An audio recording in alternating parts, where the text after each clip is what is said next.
शहर के लोकप्रिय न्यूज चैनल सिटी न्यूज में आप सभी दर्शकों का स्वागत है। अभी तक की तमाम खबरों को लेकर मैं निशा बर्णवाल। तो चलिए खबरों में आगे बढ़ते हैं और नजर डालते हैं आज के हेडलाइंस पर। सीआरपीएफ 7वीं बटालियन के हेड कांस्टेबल की हार्ट अटैक से हुई मौत। तीसरी में पदस्थापित थे हेड कांस्टेबल अशोक कुमार। राजकीय सम्मान के साथ सीआरपीएफ कैंप में दी गई श्रद्धांजलि। नमाखों से शव को भेजा गया पैतृक गांव यूपी के फिरोजाबाद।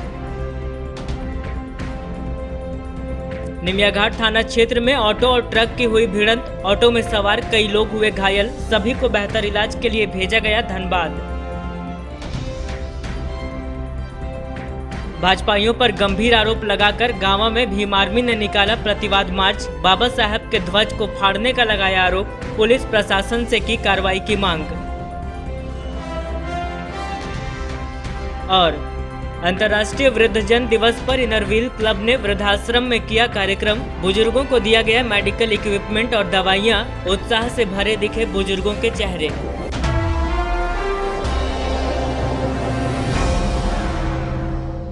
और अब खबरें विस्तार से। सीआरपीएफ 7वीं बटालियन के 55 वर्षीय हेड कांस्टेबल अशोक कुमार की मौत सदर अस्पताल में इलाज के दौरान हार्ट अटैक आने से हो गई, जिसके बाद सीआरपीएफ कैंप में उनके पार्थिव शरीर को राष्ट्रीय ध्वज में लपेटकर सीआरपीएफ के अधिकारियों व जवानों ने 2 मिनट का मौन रखकर श्रद्धांजलि अर्पित की और फिर मृतक जवान के पार्थिव शरीर को उनके गृह जिला भेज दिया। सीआरपीएफ 7वीं बटालियन के 55 वर्षीय हेड कांस्टेबल अशोक कुमार की मौत रविवार की सुबह हार्ट अटैक आने से हो गई। हार्ट अटैक से हुई मौत के बाद मृतक के शव का सदर अस्पताल में पोस्टमार्टम कराया गया।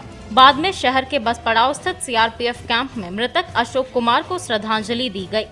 राजकीय सम्मान के साथ दिवंगत के शव को राष्ट्रीय ध्वज में लपेटकर कैंप में शोक सभा आयोजित की गई। मौके पर सीआरपीएफ के प्रभारी कमांडेंट गोपाल कुमार गुप्ता, द्वितीय कमांडेंट तिलक राज के अलावे सहायक कमांडेंट महेंद्र कुमार समेत कई जवानों ने पहले मृतक के सम्मान में 2 मिनट का मौन धारण किया। बाद में कैंप के अधिकारियों समेत जवानों ने पूरे सम्मान के साथ मृतक को श्रद्धांजलि अर्पित की। कैंप में हुए श्रद्धांजलि के बाद अधिकारियों के निर्देश पर मृतक जवान के पार्थिव शरीर को वाहन द्वारा उनके गृह जिला भेजा गया। जानकारी के अनुसार मृतक हेड कांस्टेबल अशोक कुमार उत्तर प्रदेश के फिरोजाबाद जिले के रहने वाले थे और सीआरपीएफ 7वीं बटालियन गिरिडीह के 3री पिकेट में पोस्टेड थे। इससे पहले वे छत्तीसगढ़ और जम्मू कश्मीर में पोस्टेड थे। छत्तीसगढ़ में नक्सली संगठन के साथ हुए मुठभेड़ के 3 साल बाद साल 2017 में उनकी पोस्टिंग गिरिडीह के 3री पिकेट में हुई थी। इसके बाद से वे 3री पिकेट में ही थे। शनिवार दोपहर उन्हें ड्यूटी के दौरान हार्ट अटैक हुआ। 3री पिकेट से दोपहर में उन्हें सदर अस्पताल में भर्ती कराया गया। इस दौरान अधिकारियों के निर्देश पर उनका कोरोना जांच भी कराया गया, लेकिन रिपोर्ट नेगेटिव आने के बाद अस्पताल में ही इलाजरत थे। इलाज के क्रम में रविवार की सुबह उनकी मौत हुई। शोक सभा के बाद राजकीय सम्मान के साथ सैल्यूटिंग के साथ उनके पार्थिव शरीर को उनके पैतृक गांव भेजा गया।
हाँ बाबू ऊपर वाला पकड़ो।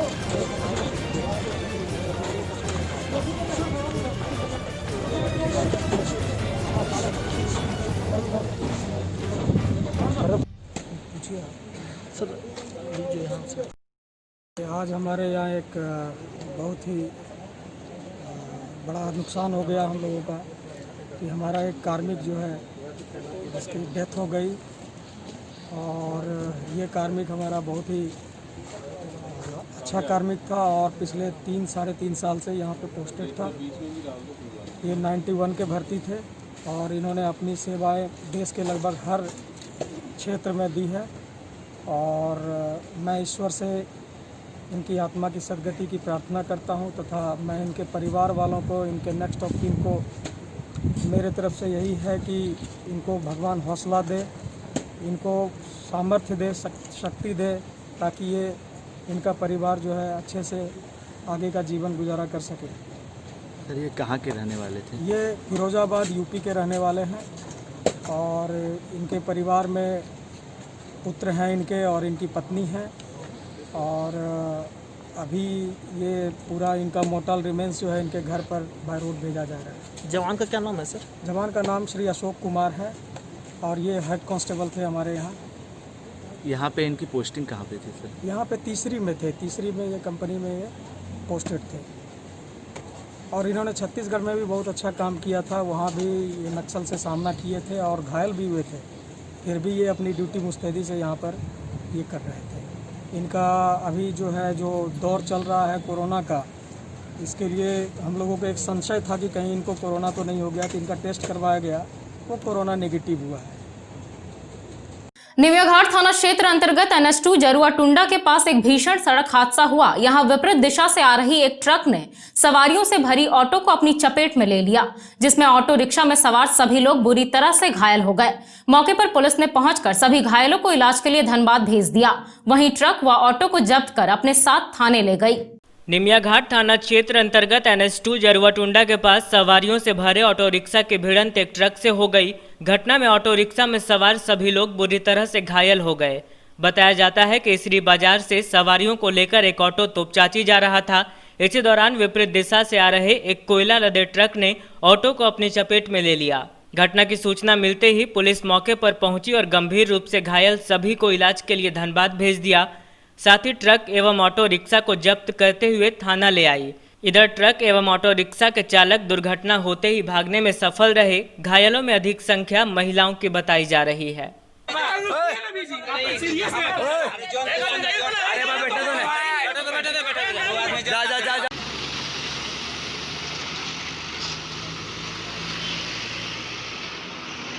भीम आर्मी ने रविवार को गांवा प्रखंड मुख्यालय में प्रतिवाद मार्च निकाला और भाजपाइयों पर गंभीर आरोप लगाया।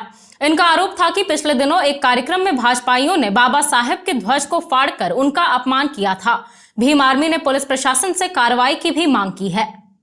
गांवा प्रखंड में शनिवार की शाम अंबेडकर भवन में हुए भाजपा के मिलन समारोह के बाद भीम आर्मी ने भाजपा कार्यकर्ताओं पर बाबा साहेब के ध्वज को फाड़कर भाजपा का झंडा लगाए जाने पर आपत्ति जताई है। इसको लेकर आर्मी ने रविवार को गांवा बाजार में प्रतिवाद मार्च निकालकर भाजपा कार्यकर्ताओं के विरुद्ध कानूनी कार्रवाई करने की प्रशासन से मांग की है। बताया गया कि सर्वप्रथम भीम आर्मी के प्रखंड कार्यकर्ताओं ने गांवा अंबेडकर भवन में एक बैठक का आयोजन किया, जिसमें भाजपा कार्यकर्ताओं द्वारा किए गए ओछी कार्यों पर उन्होंने अपना एक मत बनाया। साथ ही गांवा बाजार में प्रतिवाद मार्च निकालते हुए भाजपा मुर्दाबाद, भाजपा कार्यकर्ताओं की गुंडागर्दी नहीं चलेगी जैसे कई नारे लगाते हुए गांवा थाना पहुंचे और लिखित आवेदन देते हुए भाजपा कार्यकर्ताओं के विरुद्ध कार्रवाई की मांग की।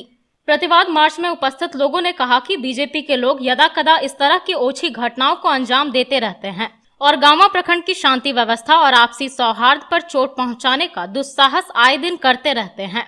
गांवा भीम आर्मी ऐसी किसी भी घटना की कड़ी निंदा करती है और ऐसा दुस्साहस करने वालों को सख्त लहजे में चेतावनी देती है कि वो दोबारा ऐसी ओछी घटना को अंजाम देने की हिम्मत ना करे, वरना उन्हें इसका गंभीर परिणाम भुगतना पड़ेगा।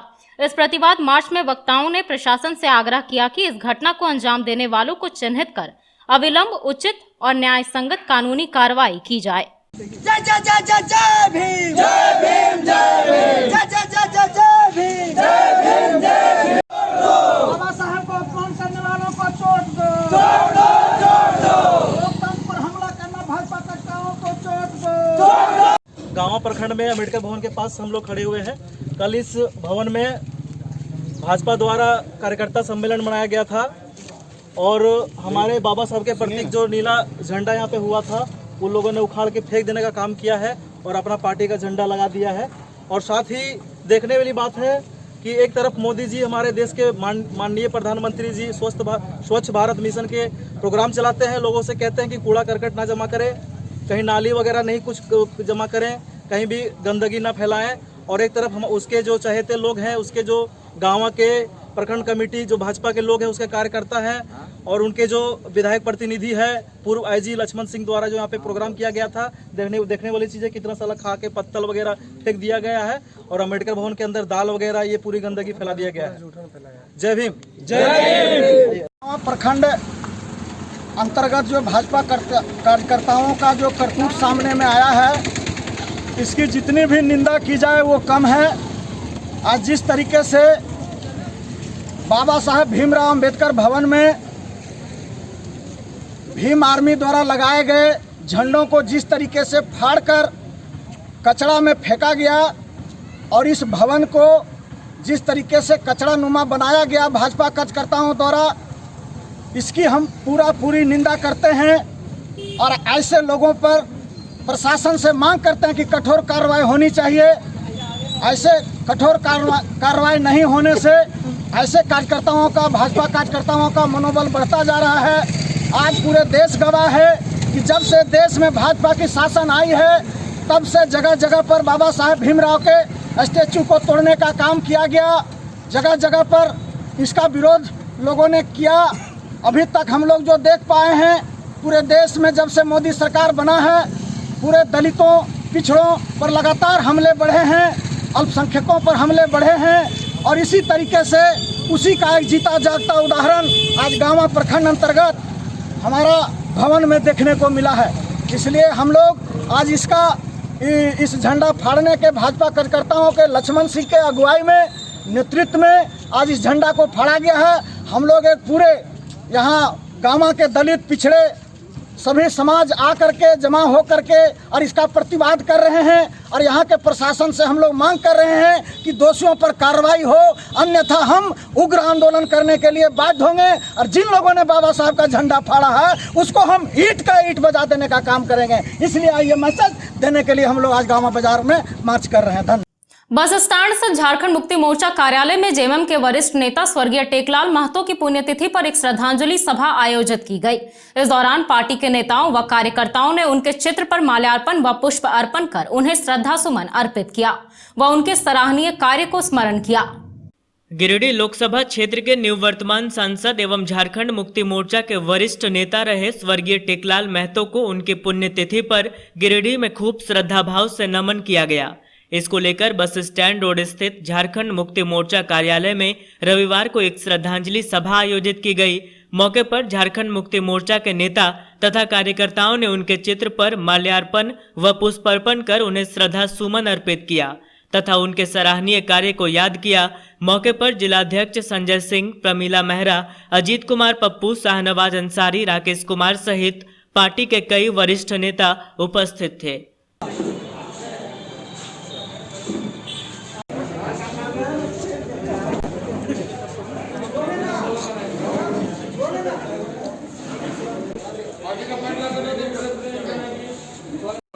जिला कार्यालय में झारखंड मुक्ति मोर्चा के वरिष्ठ नेता सब पूर्व सांसद गिरिडीह लोकसभा क्षेत्र स्वर्गीय टेकलाल महतो जी की 9वीं पुण्यतिथि के अवसर पर पार्टी के कार्यकर्ताओं के द्वारा उन्हें श्रद्धा सुमन अर्पित किया गया। टेकलाल महतो इस राज्य के बड़े नेता थे, समाज सेवी थे, शिक्षाविद थे। उनका नहीं रहना झारखंड मुक्ति मोर्चा को भारी क्षति पहुंचाया, और आज भी हम लोग टेकलाल बाबू के जो कार्य थे इस गिरिडीह लोकसभा क्षेत्र में जो किए थे वो उल्लेखनीय कार्य या उनके जो भी आदर्श थे उसको हम लोग उन पर चलने का काम कर रहे हैं, और आगे यही हमारी उनके प्रति सच्ची श्रद्धांजलि होंगी। जो कार्य जो अधूरे छोड़ गए हैं उसे हम लोग पूरा करेंगे। बेंगाबाद के पिपरीटाड़ में जमीन की घेराबंदी करने को लेकर दो पक्षों के बीच मारपीट हो गई।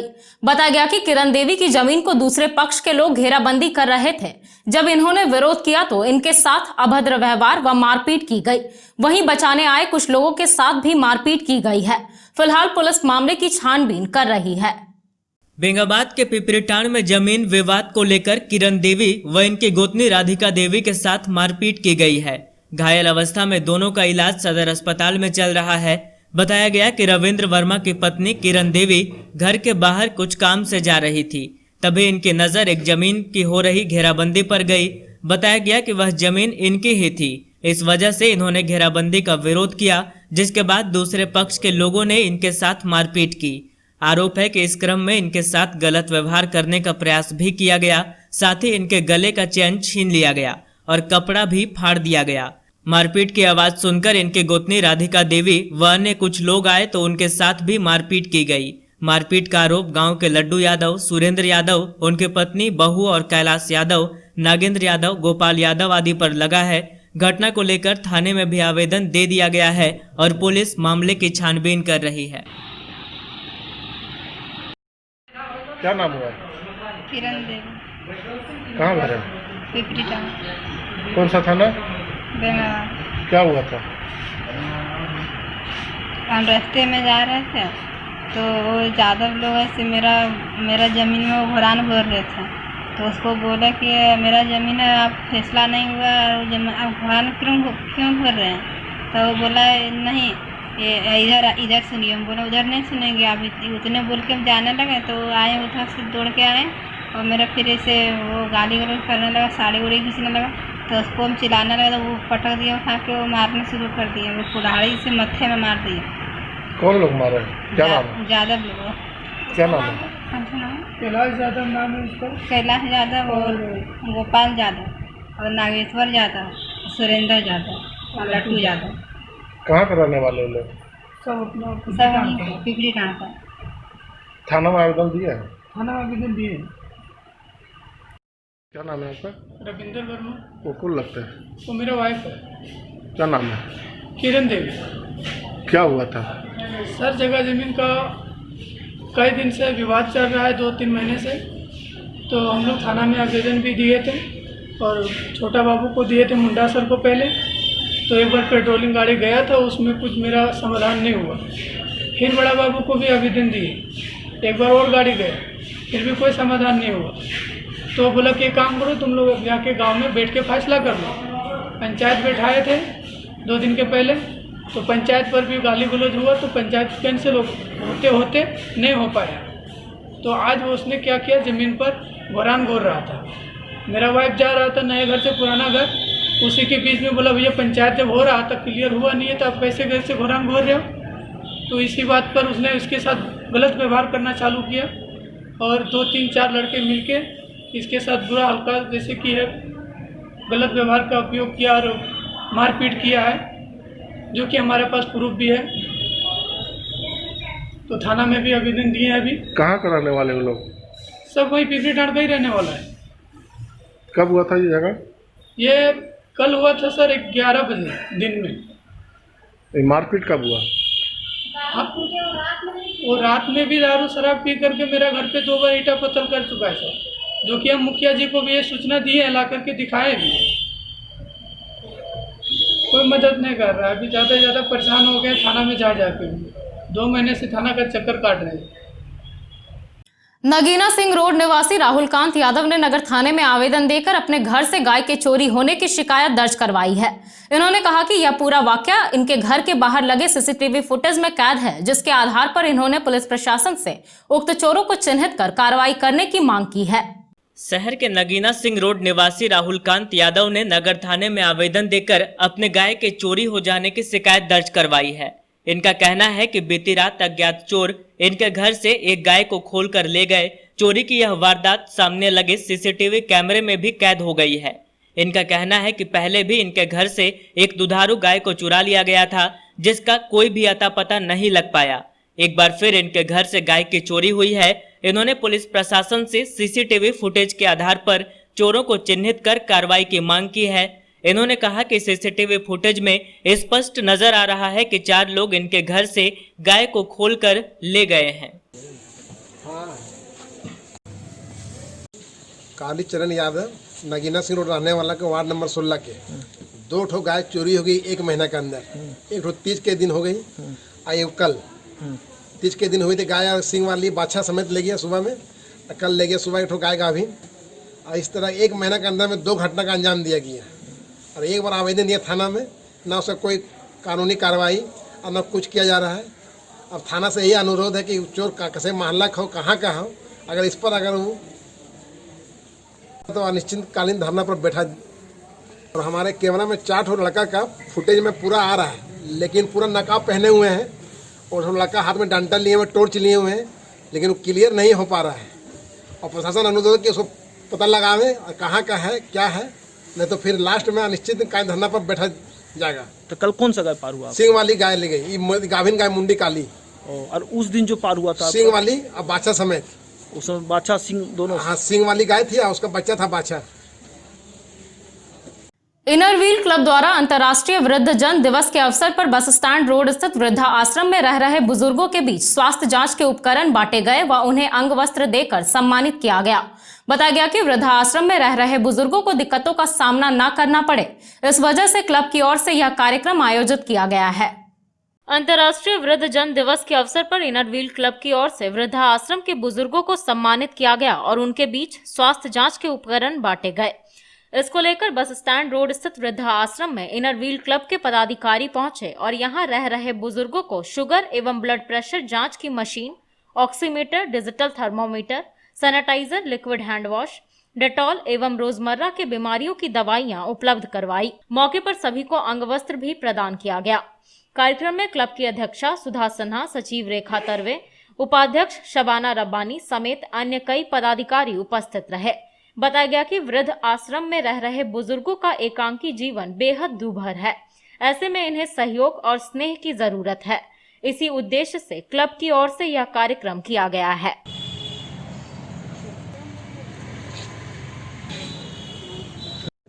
अंतर्राष्ट्रीय वृद्धजन दिवस के अवसर पर हम सभी इनर व्हील की सदस्याएं आज बस स्टैंड रोड वृद्धा आश्रम आए हुए हैं। अब ये वृद्धा आश्रम आए हुए एल्डर्स डे 1 अक्टूबर को मनाया जाता है। उसी के उपलक्ष्य में आज हम लोग यहाँ पर वृद्ध आश्रम में आके शुगर की मशीन दे रहे हैं, ब्लड प्रेशर नापने की मशीन दे रहे हैं, पल्स ऑक्सीमीटर है, डिजिटल थर्मामीटर है, फल है, बिस्किट्स है, सैनिटाइज़र है, हैंड वॉश है। ये सब आज हम लोग यहाँ पर इन लोग को देने आए हैं। हम लोग यही संदेश देना चाहते हैं कि वृद्ध आश्रम में आकर हम लोग इनको ये देकर ये हमारी ये सोच है कि अगर इनको किसी चीज़ की तुरंत ज़रूरत पड़े तो इन्हें बाहर ना जाना पड़े। ये इनके लिए ये सुविधा की चीज़ है कि इनको फर्स्ट एड पहले यही मिल जाए ताकि ये सर्वाइव कर सके और अच्छा हो सके। साइबर अपराधियों की धरपकड़ में साइबर पुलिस को फिर एक बड़ी सफलता हाथ लगी है। सूत्रों से मिली जानकारी के अनुसार पुलिस ने 19 साइबर अपराधियों को जिले के 3 अलग अलग इलाकों से धर दबोचा है, लेकिन पुलिस फिलहाल इस मामले में कुछ भी स्पष्ट कहने से कतरा रही है। वहीं हिरासत में लिए गए अपराधियों से सख्ती से पूछताछ की जा रही है। साइबर अपराधियों को लेकर गिरिडीह पुलिस को रविवार को बड़ी सफलता मिलने की बात सामने आई है। पुलिस सूत्रों की माने तो 2 बड़े पुलिस पदाधिकारियों के नेतृत्व में जिले के 3 थाना के पुलिस ने एक साथ 19 साइबर अपराधियों को दबोचने में सफलता प्राप्त की है। जानकारी के अनुसार अहिल्यापुर से 9, गांडे से 5 और ताराटांड थाना क्षेत्र से 5 साइबर अपराधियों को हिरासत में लेकर पूछताछ किया जा रहा है। इन अपराधियों के पास से पुलिस को बड़े पैमाने पर सिम कार्ड, मोबाइल, पासबुक समेत कई अन्य सामानों के बरामद होने की बात कही जा रही है, लेकिन पुलिस फिलहाल कुछ कहने से कतरा रही है। पुलिस ने इन 19 अपराधियों को तीनों थाना क्षेत्र के किन किन इलाकों से दबोचा है यह फिलहाल स्पष्ट नहीं हो पाया है, लेकिन पुलिस सूत्रों की माने तो हिरासत में लिए गए अपराधियों के अपराध का कनेक्शन गुजरात के अहमदाबाद के न्यायिक अधिकारी के बेटे के बैंक खातों से हुए साइबर ठगी से जुड़ा बताया जा रहा है। लिहाजा पुलिस हिरासत में लिए अपराधियों से सख्ती से पूछताछ की जा रही है। उत्क्रमित मध्य विद्यालय सियाटाड़ में प्रस्तावित नवडीहा प्रखंड निर्माण संघर्ष समिति की युवा इकाई की बैठक संपन्न हुई। बैठक के दौरान नवडीहा प्रखंड निर्माण के आंदोलन को तेज गति से आगे बढ़ाने की रणनीति बनाई गई। साथ ही सभी पंचायतों में सक्रिय कार्यकर्ता को तैयार करने जैसे कई महत्वपूर्ण निर्णय लिए गए। नवडीहा क्षेत्र के उत्क्रमित मध्य विद्यालय सियाटाड़ के प्रांगण में प्रस्तावित नवडीहा प्रखंड निर्माण संघर्ष समिति की युवा इकाई की एक महत्वपूर्ण बैठक की गई। इस बैठक में मुख्य रूप से नवडीहा प्रखंड निर्माण के आंदोलन को तेज गति से आगे बढ़ाने का निर्णय लिया गया। विनय कुमार वर्मा की अध्यक्षता में आयोजित इस बैठक में इस कार्य के लिए समाज के सभी वर्गों तथा समाज के अंतिम व्यक्ति तक संदेश पहुंचाने की बात कही गई। इस दौरान सभी पंचायतों में सक्रिय कार्यकर्ता को तैयार करने आदि महत्वपूर्ण निर्णय लिए गए। बैठक के दौरान सभी सक्रिय युवा साथियों ने अपने अपने वक्तव्य व विचार रखे। बैठक में सक्रिय कार्यकर्ता रामकुमार वर्मा, रवि कुमार वर्मा, शिवनंदन कुमार, वीरेंद्र वर्मा, सचिन कुमार वर्मा, अजित कुमार वर्मा, नरेश वर्मा, सुमित राज मौर्य सहित दर्जनों युवा उपस्थित थे। नौडिया प्रखंड निवास समिति का हम सभी ने बैठक किया। युवाओं ने हम लोग निर्णय लिया है कि पंचायत लेवल पर हम लोग जाके बैठक करेंगे, लोगों को एकत्रित करेंगे, हर युवा को जागृत करेंगे। नौडिया प्रखंड बनाने के लिए हम लोगों को बहुत ज़्यादा ज़रूरी है। जितनी जन समस्या है यहाँ पर हम लोग को बहुत ज़्यादा परेशानी होती है जमुआ जाने में। इसके लिए हम सभी ने निर्णय लिया है कि हर पंचायत में जाके संगठन को मजबूत करेंगे और पूरी मजबूती से नौडिया प्रखंड बनाने के लिए लड़ाई लड़ेंगे। जय हिंद। सियाटाड़ पंचायत उत्क्रमित मध्य विद्यालय सियाटाड़ के बीच एक ग्राम युवा का बैठक हुआ, जिसमें नौडिया प्रखंड बनाने के मध्य देखा गया कि 20 साल पूर्व हमारे पूर्वजों ने बहुत बड़ा अहम तपस्या किया और जंग भी लड़े। आज युवा ने उसको ढूंढकर निकाला और युवा बहुत उत्साह के साथ लगभग 60-70 युवा आज पहली बैठक में शामिल हुए और इन लोग बहुत महत्वपूर्ण की बातें कही और एक कसम खाया है कि जब तक नौडिया प्रखंड नहीं बनेगा तब तक हर रोज, हर दिन, हर घंटे इसका जंग हम लोग लड़ेंगे और जब तक हासिल नहीं करेंगे तब तक हम लोग लड़ते रहेंगे। राजधनवाड़ थाना क्षेत्र के घोड़थंबा में दो पड़ोसियों के बीच आपसी रंजिश को लेकर मारपीट हो गई। मारपीट में एक ही परिवार की 2 महिलाएं घायल हो गई हैं, जिनका इलाज सदर अस्पताल में चल रहा है। घटना को लेकर थाने में भी मामला दर्ज कर लिया गया है।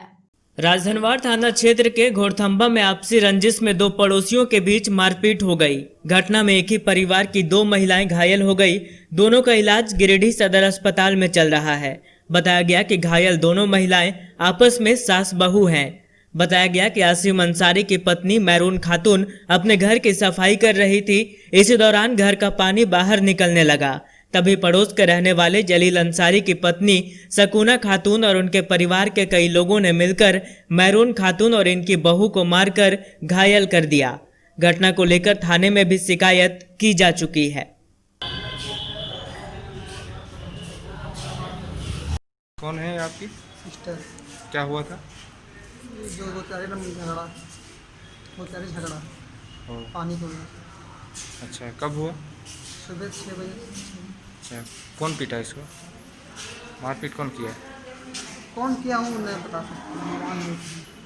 अच्छा, कितने बजे की घटना है? 6 बजे। कहाँ का है? घोड़थंबा। घोड़थंबा प्रखंड कौन सा पड़ता है? प्रखंड कौन सा पड़ता है? राजधनवाड़ घोड़थंबा का रहने वाली है ना? कितने बजे की घटना ये नहीं बता सकता? 6-6:30 बजे। आपका नाम क्या हुआ? मेरा नाम मुख्तार है। झारखंड मुक्ति मोर्चा कार्यालय में रविवार को 15 युवाओं ने जेएमएम की सदस्यता ग्रहण की। इस दौरान जेएमएम नेताओं ने युवाओं का स्वागत गर्मजोशी से किया। बताया गया कि मुख्यमंत्री हेमंत सोरेन के प्रति आस्था व्यक्त करते हुए युवाओं ने पार्टी का दामन थामा है। बस स्टैंड स्थित जेएमएम कार्यालय में जमुआ के पंकज कुमार वर्मा के नेतृत्व में 15 युवाओं ने जेएमएम का दामन थाम लिया।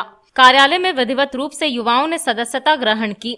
मौके पर जिला अध्यक्ष संजय सिंह, नगर अध्यक्ष अजित कुमार पप्पू, महिला नेत्री प्रमिला मेहरा समेत अन्य कई नेताओं ने युवाओं का स्वागत किया। बताया गया कि इनके पार्टी में शामिल होने से जमुआ में पार्टी को मजबूती मिलेगी। इधर नेतृत्वकर्ता पंकज कुमार वर्मा ने कहा कि इन्होंने मुख्यमंत्री हेमंत सोरेन के प्रति आस्था व्यक्त करते हुए पार्टी का दामन थाम लिया है। इन्हें जो जिम्मेवारी मिलेगी उसका ये बखूबी वहन करेंगे।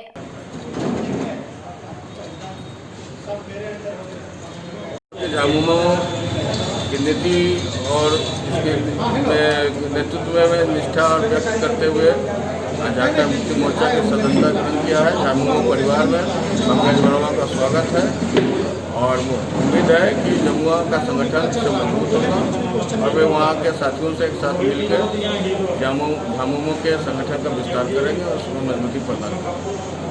पंकज कुमार वर्मा है, प्रतापपुर पंचायत से हैं, थाना जमुआ हुआ। का। और इसमें ज्वाइनिंग का मुख्य उद्देश्य हुआ कि हमको झारखंड मुक्ति मोर्चा बहुत अच्छा लगा।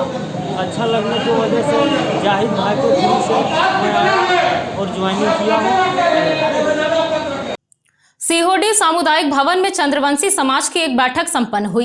बैठक के दौरान समाज के लोगों ने समाज में फैली कुरीतियों को समाप्त कर शिक्षा के स्तर को व्यापक बनाने का फैसला लिया। बैठक के दौरान समाज की कमेटी का विस्तार करते हुए चंद्रवंशी युवा फाउंडेशन नामक एक नई कमेटी का गठन किया गया।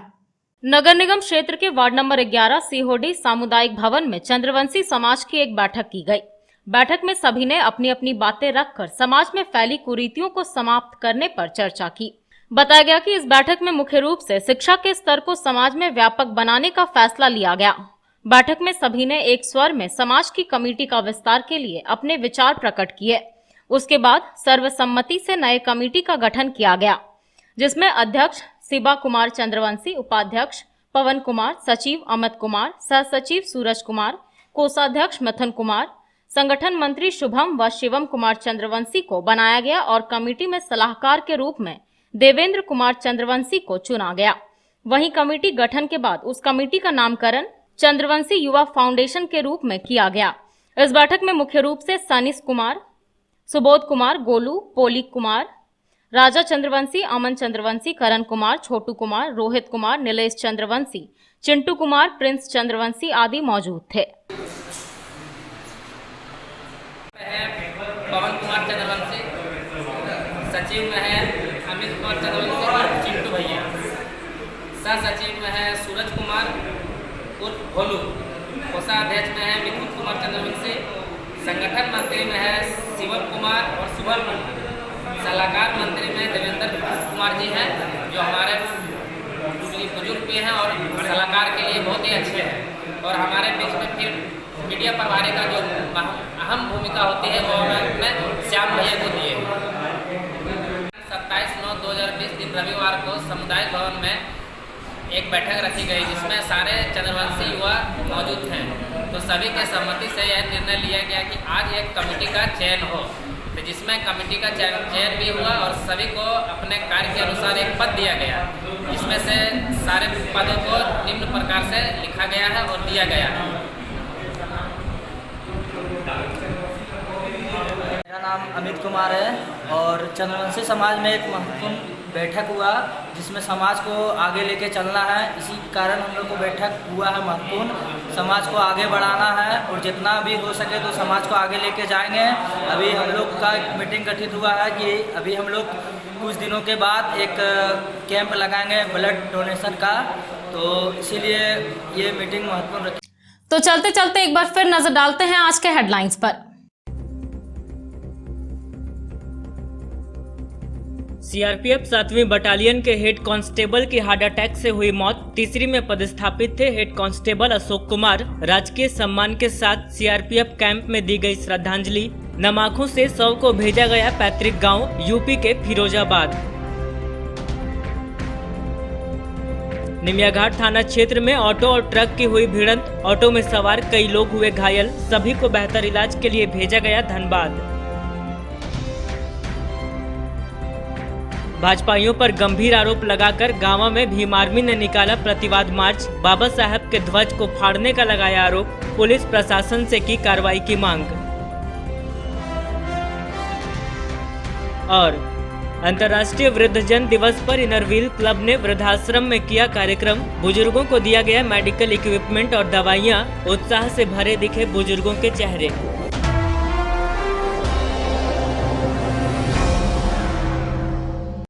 तो दर्शकों, ये था हमारा आज का न्यूज अंक। आज के अंक में बस इतना ही। कल फिर होगी मुलाकात कुछ अन्य खबरों के साथ।